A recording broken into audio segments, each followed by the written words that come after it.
अस्सलाम वालेकुम व्यूअर्स, मैं हूं तैयबा अब्बासी और मैं हूं आपकी लीगल एडवाइज़र। आज का एक और इम्पॉर्टेंट एपिसोड सिविल केस, अदालती कार्रवाई, दीवानी अदालतें और उनका प्रोसीजर।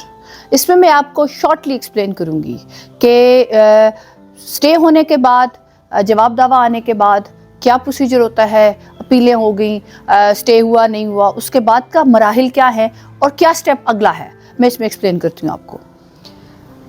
एक सिविल सीपीसी के अंदर एक इम्पॉर्टेंट क्लॉज है जिसमें कहा जाता है कि आप अगर अपने मसाइल को, दोनों पार्टीज़ अदालत में आ जाती हैं और उसके बाद दोनों पार्टीज़ अपने मामलात को अदालत से बाहर सॉल्व करना चाहती हैं या शॉर्टली बैठ के अमिकेबली सॉल्व करना चाहती हैं और शहादतों पे और उस ट्रायल में नहीं जाना चाहती, तो उनको एक रेमेडी दी गई, एक लॉ दिया गया जिसको ADR यानी ऑल्टरनेट डिस्प्यूट रेजोल्यूशन कहा जाता है।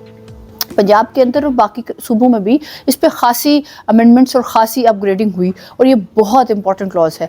नॉर्मली लोगों को इसके हवाले से नहीं पता कि क्या ADR हमारे यहाँ एग्जिस्ट करती है, क्या हम अपने मसलों का हल अदालतों में लंबी चौड़ी कार्रवाइयाँ, सालों अदालतों में केसेस भुगतने के बावजूद भी हल करवा सकते हैं या उसके बगैर भी हल करवा सकते हैं।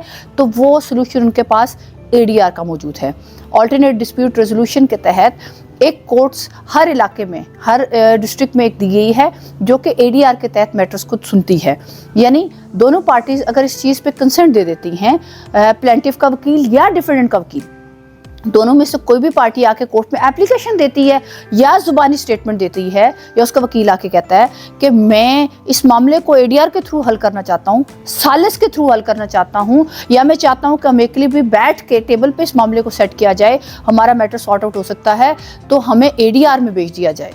तो अगर दूसरी पार्टी आके जवाब में ये कहती है कि जी हमें कोई एतराज़ नहीं है इस पे और हम भी ADR पे जाने के लिए तैयार है, तो कोर्ट उस स्टेज पे जो ADR कोर्ट है उसके पास दोनों पार्टीज को भेज देती है। एक टाइम फ्रेम दे दिया जाता है, दोनों पार्टीज को बुलाया जाता है।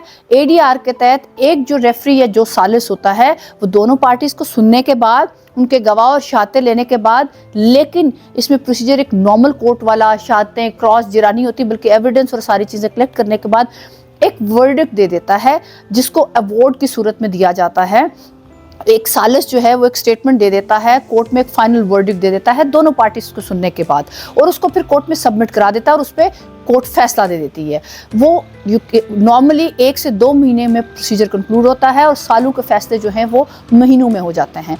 तो एक ही ऑप्शन सिविल ट्रायल में दरमियान में आता है जो कि नॉर्मली बहुत शॉर्ट प्रोसीजर होता है। अगर इसकी अवेयरनेस हो तो बहुत जल्दी आपका फैसला भी हो सकता है। तो किसी स्टेज पे दोनों पार्टीज़ ये चाहती हैं कि हमारे मामला जो हैं वो ADR के थ्रू सॉल्व हो जाएं। और इसमें इंपॉर्टेंट स्टेप ये भी है कि समटाइम ऐसा भी होता है कि आप किसी स्टेज में भी ADR के लिए एप्लीकेशन दे सकते हैं, ताहम कोर्ट उसमें फिर ये डिसाइड करती है कि क्या बिल्कुल ही लास्ट स्टेज पे या एक फाइनल आर्गूमेंट्स की स्टेज पे जाके आप अगर ADR की देते हैं तो नेचुरली उसको एक्सेप्ट नहीं किया जाएगा। ताहम किसी स्टेज पे भी ADR के लिए एप्लीकेशन या स्टेटमेंट देके दूसरी पार्टी को बिठा के स्टेटमेंट देके तो फैसला करवाया जा सकता है। और ये सबसे शॉर्ट टर्म और सिविल कोर्ट का एक इम्पॉर्टेंट सब्जेक्ट है। उम्मीद है ADR ऑल्टरनेट डिस्प्यूट रेजोल्यूशन के हवाले से ये एपिसोड आपके लिए खासी मालूमाती हुई होगी। इस एपिसोड को अपने फ्रेंड्स, अपने जानने वालों और उन लोगों के लिए जिनको इसकी इन्फॉर्मेशन की ज़रूरत है शेयर करना ना भूलें। Thank you so much.